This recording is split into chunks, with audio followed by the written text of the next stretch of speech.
Hello everyone, welcome back to my channel. ఈరోజు వీడియోలో matar paneer recipe ఇంట్లో ఉండే వాటితోనే సింపుల్గా ఎలా కుక్ చేసుకోవాలో చూద్దాం.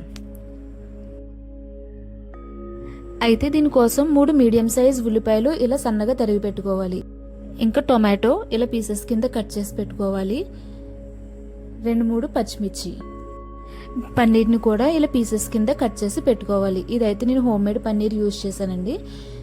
దీని తర్వాత మనం పచ్చి బఠానీ కూడా ముందుగా ఉడకపెట్టుకుని ఇలా పక్కన పెట్టుకోవాలి. తర్వాత స్టవ్ ఆన్ చేసుకుని కడాయి పెట్టుకుని దానిలో ఒక 2-3 టేబుల్ స్పూన్ల వరకు నెయ్యిని యాడ్ చేసుకోవాలి. నెయ్యి బాగా హీట్ అయిన తర్వాత మనం ముందుగా కట్ చేసి పెట్టుకున్న పన్నీర్ పీసెస్ని అందులో వేసుకుని లైట్ అండ్ గోల్డెన్ కలర్లోకి వచ్చేంత వరకు బాగా ఫ్రై చేసుకోవాలి.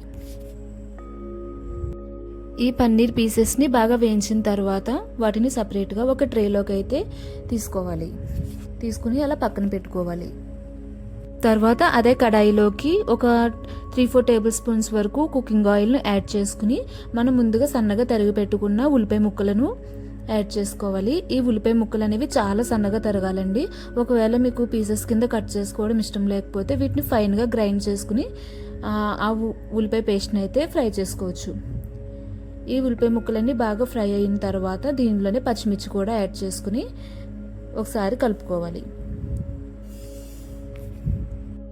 ఈ ఉల్లిపాయ ముక్కలన్నీ గోల్డెన్ షేడ్లోకి వచ్చేంత వరకు బాగా ఫ్రై చేసుకోవాలండి. ఇవి బాగా ఫ్రై అయిన తర్వాత వీడియోలో చూపిస్తున్న విధంగా ఒక పక్కకి చేర్చుకోవాలి.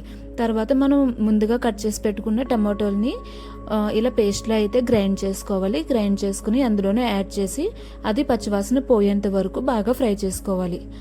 అలా కాస్త ఫ్రై అయిన తర్వాత ఈ ఉల్లిపాయ టమాటో మిక్చర్ని మొత్తం కలిపేసి ఫ్రై చేసుకోవాలి. ఈ టమాటో ప్యూరీ ఉల్లిపాయ ముక్కల్లో బాగా మిక్స్ అయ్యేంత వరకు బాగా కలుపుకోవాలి. వీడియోలో చూపిస్తున్న విధంగా బాగా కలుపుకోవాలండి.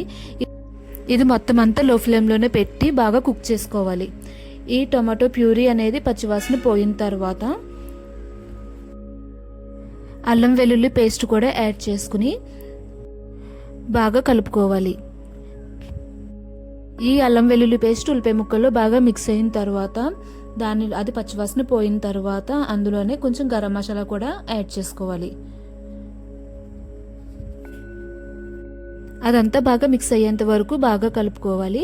అది మొత్తం మిక్స్ అయిన తర్వాత అందులోనే రుచికి సరిపడా సాల్ట్ యాడ్ చేసుకుని 2 టేబుల్ స్పూన్స్ వరకు కారం కూడా యాడ్ చేసుకోవాలి. అందులోనే కొద్దిగా పసుపు కూడా యాడ్ చేసుకోవాలండి. మీ దగ్గర ఉంటే ధనియాల పొడిని కూడా యాడ్ చేసుకోవచ్చు, 1 టేబుల్ స్పూన్. నా దగ్గర లేదు అని నేను స్కిప్ చేశాను. ఈ స్పైసెస్ అన్ని బాగా మిక్స్ అయిన తర్వాత ఇందులో గ్రేవీకి సరిపడా వాటర్ని యాడ్ చేసుకోవాలి. వాటర్ యాడ్ చేసిన తర్వాత మనం ముందుగా గ్రీన్ పీస్ని ఉడకబెట్టి పక్కన పెట్టుకున్నాం కదండి, వాటిని కూడా యాడ్ చేసుకోవాలి. ఇవి ఉడకబెట్టిన గ్రీన్ పీసే కాబట్టి వీటిని ఎక్కువసేపు కుక్ చేయాల్సిన అవసరం లేదు. వాటర్ తక్కువ యాడ్ చేసుకుంటే సరిపోతుంది. తర్వాత ఇందులోనే మనం ఫ్రై చేసి పెట్టుకున్న పన్నీర్ పీసెస్ని కూడా యాడ్ చేసుకోవాలి. యాడ్ చేసుకుని ఇలా గ్రేవీ దగ్గరికి అయ్యేంత వరకు ఒక 3-4 మినిట్స్ ఉడకనిచ్చి స్టవ్ ఆఫ్ చేసుకుంటే సరిపోతుందండి. మరి ఎక్కువసేపు అయితే ఉడకనివ్వకూడదు, పన్నీర్ విడిపోతుంది. ఒకవేళ మీరు ముందుగా గ్రీన్ పీస్ని ఉడకబెట్టినట్టయితే పచ్చి గ్రీన్ పీస్ని యాడ్ చేస్తున్నట్లయితే వాటర్ కొంచెం ఎక్కువ యాడ్ చేసుకుని ఆ గ్రీన్ పీస్ అనేవి బాగా ఉడికేంత వరకు ఒక 10 మినిట్స్ వరకు ఉడకనివ్వాలి.